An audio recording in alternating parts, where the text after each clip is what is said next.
আসসালামু আলাইকুম প্রিয় দর্শক, চলে আসলাম বড় একটা ডেক নিয়ে। আজকে আমি আপনাদেরকে দেখাবো বাবুর্চির হাতের খিচুড়ি রান্না করা। ভুনা খিচুড়ি, এটা মিলাদের জন্য রান্না করা হয়েছিল। আমরা মসজিদে দিয়েছিলাম, সেটা আর কি আমাদের বাসায় রান্না করা হয়েছিল। আমি সেটাই আপনাদের দেখাবো। এগুলো হচ্ছে সমস্ত মশলাপাতি কাটা হয়ে গিয়েছে।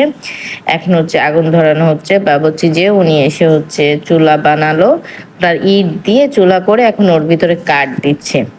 কাঠ দিয়ে হচ্ছে আপনার আগুনটা ধরিয়ে দিবে। হ্যাঁ, দেখেন পলিথিন দিয়ে কি সুন্দর করে এত দ্রুত আগুন ধরালো, দেখেই আমি অবাক। বললাম যে ভাইয়া এটা আপনি কিভাবে করলেন? বললো যে পলিথিন দিয়ে ধরাইলে নাকি খুব তাড়াতাড়ি হয়। এরপর একটু কাগজও দিয়েছিল উনি। ব্যাস, চুলোটা ধরানো হয়ে গেলে এখন হচ্ছে বড় ডেকটা আমরা বসিয়ে দিলাম এখানে। রান্নার সব প্রিপারেশন শেষ, এখন হচ্ছে আমরা জাস্ট বসাবো। এটা এখন বসিয়ে দিলাম আমরা। হাঁড়িটা গরম হওয়ার পরপরই হচ্ছে আমরা তেল দিয়ে দিলাম। এখানে 2 লিটারের একটা তেলের বোতল ছিল, পুরো তেলটাই আমরা এর ভিতরে ঢেলে দিয়েছি। আমি বললাম যে একটু কম করলে হতো না দিলে, তখন বাবুর্চি ভাইয়া বললো যে না, পুরো তেলটাই লাগবে, খিচুড়িতে একটু তেল না দিলে মাখা মাখা না হলে ভালো লাগবে না। এরপর হচ্ছে তেল একটু গরম হয়ে গেলে ওর ভিতরে দেওয়া হলো তেজপাতা, 100 গ্রামের মতো তেজপাতা, আর হচ্ছে আপনার শুকনো মরিচ দিয়ে হলো। শুকনো মরিচটা হচ্ছে আপনার 12টা না 13টা শুকনো মরিচ দেওয়া হলো। এরপর এটা নাড়াচাড়া করার পরে যখন একটু ভাজা ভাজা হয়ে আসলো, এরপর দেওয়া হলো পেঁয়াজ আর কাঁচামরিচ। কাঁচামরিচগুলো হচ্ছে আপনার কিছু চিড়ে দেওয়া হয়েছে, আর হচ্ছে আপনার কিছু আস্ত দেওয়া হয়েছে।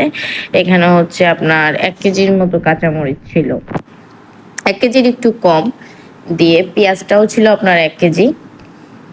যে পুরো মশলাটা এখন ভুনা ভুনা করা হবে। এর মধ্যে ছিল আপনার রসুন। রসুন হচ্ছে আপনার 250 গ্রামের মতো ছিল, এটাও কুচি কুচি করে দেওয়া হয়েছিল। আমি বললাম বেটে দেন, তা বেটে দেয়নি। এখানে হচ্ছে শুধু আদা মশলাটা বেটে দেওয়া হয়েছিল। মশলাটা তখন যখন কষা ছিল তখন দেখতে খুবই ভালো লাগতেছিল, এর জন্য আমি একটু কাছ থেকে ভিডিও করলাম। এতে দিয়ে দেওয়া হলো লবণ, পরিমাণ মতো। লবণটা আপনার টেস্ট করে দিবেন একটু। আস্তে আস্তে লবণ নিয়ে মশলাটা আরেকটু কষিয়ে নেওয়া হচ্ছে। পেঁয়াজটা যখন ভাজা ভাজা হয়ে আসলো একটু, তারপর হচ্ছে আদা বাটা দিলাম। এখানে 250 গ্রামের মতো আদা আমরা ব্লেন্ড করে দিয়েছি। রসুনটা কিন্তু বেটে দেয়নি, আমি আগেই বলেছিলাম, আমি আদাটা ব্লেন্ড করে দিয়েছিলাম। আর হচ্ছে এখানে বলছিলাম 1 কেজির মতো কাঁচামরিচ ইউজ করা হয়েছে। ওইখানে কিছু আস্ত কাঁচামরিচ আর 2 একটা ফেলে দেওয়া হয়েছে। আর এইখানে হচ্ছে আপনার কাঁচামরিচ ব্লেন্ড করে দিছিলাম আমি। সো ব্লেন্ড করে এটা দিয়ে পুরো মশলাটা আবার একটু মাখো করা হচ্ছে। মশলাটার কালার একটু চেঞ্জ হওয়ার সাথে আমি এইখানে হচ্ছে ভাইয়া কিছু সবজি অ্যাড করছে। সবজি বলতে শুধু হচ্ছে আপনার আলু আর গাজর। এটা হচ্ছে একটু কি করে আপনার সিঙ্গারার ভিতরে যেমন একটু ছোট ছোট করে কেটে দেওয়া হয়, এখানে ওরকম সাইজ করে কেটে দেওয়া হয়েছে। ওই সাইজ থেকে একটু বড় করে কেটে দেওয়া হয়েছে। এখন মশলাটার সাথে এই সবজিটা খুব ভালো করে কষা কষা করতে হবে, যাতে ভাজা ভাজা হয়ে যায় একদম। সবজিটার কালার অলমোস্ট চেঞ্জ হয়ে আসছে। এখন হচ্ছে আমরা এর ভিতরে চাল অ্যাড করব। এখানে আমরা 15 কেজির মতো চাল অ্যাড করেছিলাম। আর হচ্ছে চালের সাথে হচ্ছে আমরা ডাল অ্যাড করেছিলাম। আপনার ডালটা হচ্ছে 3 কেজি পরিমাণ ডাল অ্যাড করা হয়েছিল। এখানে মুসুরির ডাল। আগে হচ্ছে এগুলো চাল আর ডালটা ভালো করে ধুয়ে আমরা ঝরাতে দিয়েছিলাম, মানে পানিটা যাতে পড়ে যায়। এখন হচ্ছে চাল আর ডাল দেওয়ার পরে আমরা হলুদের গুঁড়া অ্যাড করব। এখানে 250 গ্রামের হলুদ ছিল, পুরো হলুদটাই আমরা অ্যাড করে দিই। এখন বাবুর্চি ভাইয়া পুরো মশলাটা চাল ডাল একসাথে খুব ভালো করে মিক্সড করে নিলো। বললো মিক্সটা খুব ভালোভাবে হতে হবে। মিক্সড করতে করতে চাল আর ডালটাও একটু সবজির সাথে ভাজা ভাজা হয়ে যাবে। মাখাতে বেশ সময় লাগলো, দেখেন এখনো অবধি মাখাচ্ছে আপনার পুরো মশলাটা। কারণ নিচে যদি এরকম নাড়াইতে না থাকে তাহলে নিচে আপনার হাঁড়ির নিচে আর কি লেগে যাবে। এর জন্য বেশ কষা কষা হলে, চালটাও একটু মাখা মাখা হলে যে আমরা পানি দিছি। পানির পরিমাণটা আপনাদের বলে দিই, এটা খুবই ইম্পর্টেন্ট। এখানে 1 কেজি চালে 3 কেজি পানি ইউজ করা হয়েছে। দ্যাট মিনস আপনার 15 কেজি চালে আমরা 40 কেজির মতো পানি ইউজ করেছি। আরো কিছু পানি এনে আমরা এক্সট্রা রেখে দিয়েছিলাম। 45 কেজির মতো মিনিমাম পানি লাগে, যদি এটা হচ্ছে চাল ফুটতে দেরি হলে বা কোনো চাল হচ্ছে একটু তাড়াতাড়ি ফোটে। এর জন্য এখানে আমরা নর্মাল যে সিদ্ধ চালটা ওইটা ইউজ করছিলাম। আমরা আপনার কোনো পোলাও চাল ইউজ করি নাই। সো আমাদের 40 কেজি পানিতেই হয়ে গিয়েছিল। পানিটা হচ্ছে কি কম কম দিয়ে মিশানো হয়েছে। পানিটা মেশানোর পরে আরেকটু নাড়াচাড়া করে হচ্ছে আমরা এখানে শুকনো মরিচের গুঁড়া দিলাম কিছু, বেশি না, সামান্য পরিমাণে একটু শুকনো মরিচের গুঁড়া দেওয়া হলো। দেওয়ার পরে এটা নাড়াচাড়া দিয়ে হচ্ছে এখন আমরা ঢেকে দিব।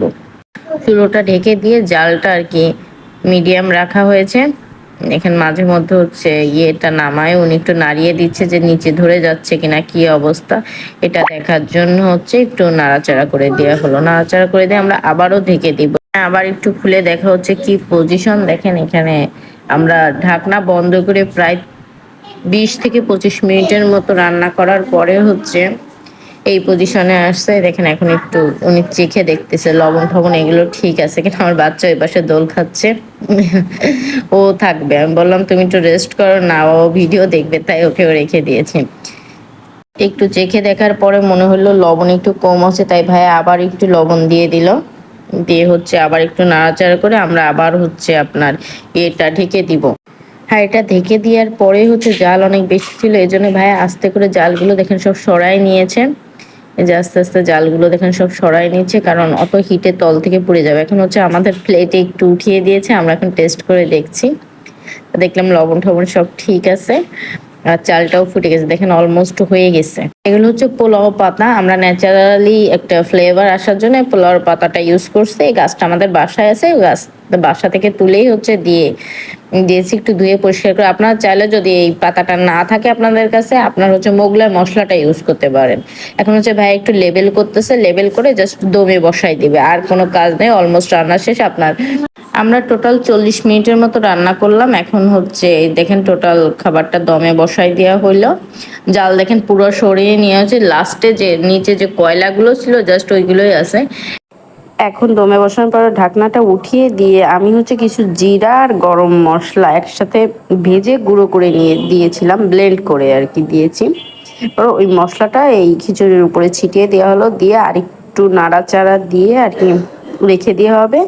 সো আমাদের খিচুড়িটা, ভুনা খিচুড়িটা রেডি হয়ে গেছে।